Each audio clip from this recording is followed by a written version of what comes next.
twice today. So, I made this announcement this morning about going way outside my comfort zone, hashtag cause a scene, and not worrying about if I know how to do something and just following desire that I feel deeply in my heart.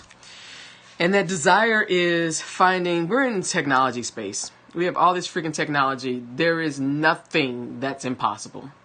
And so where other people see challenges, I often can see opportunities, and I see a lot of opportunities. And so one of the things that I've been doing over the last few days, while embracing the notion that I want to showcase my ability to help improve inclusion and diversity in our communities and in our organizations, while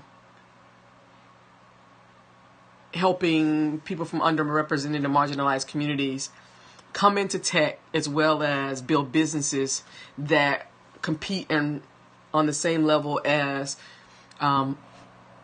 companies from Western companies, and which forces us to have a seat at the table and have our perspectives, voices, and values heard. And so I've been having some conversations with some people. One was a group of entrepreneurs in El Salvador.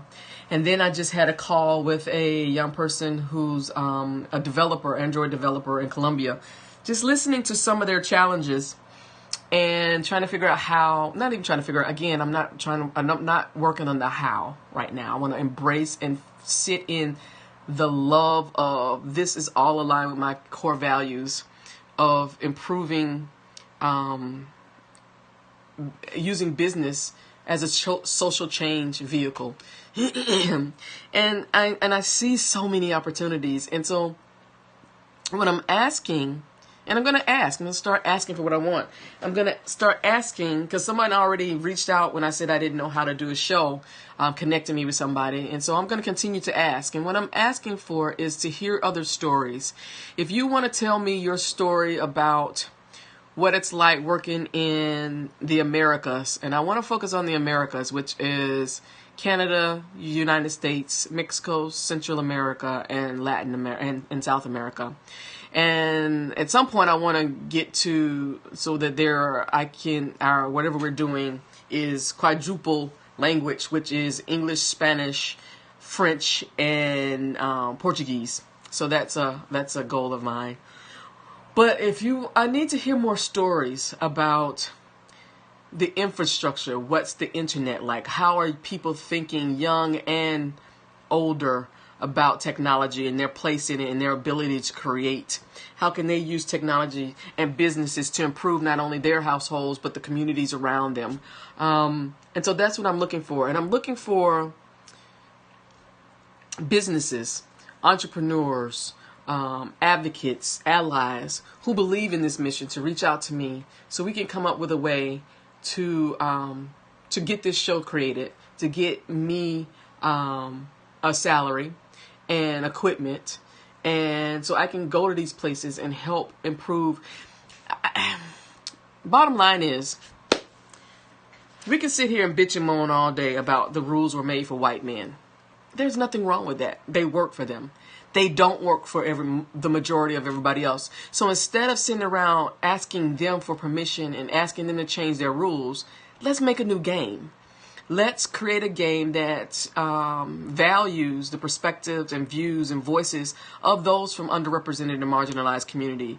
And that's women, people of color, people with disabilities, people from LGBTQ, whatever. And again, people know I'm not saying I'm against white men. I'm not. But this is we work in a global economy. This is a global market. And white men aren't the only people who are a part of this global community. And the more white men learn about various perspectives, the better businesses and services and products they can create. And that's the goal, is to come together and create things that all of us benefit from. So that's what I'm looking for. So what I found out today, just talking, was that language is a big issue because everything has to be in English. This person who lives in, I met them at JS Conf Columbia.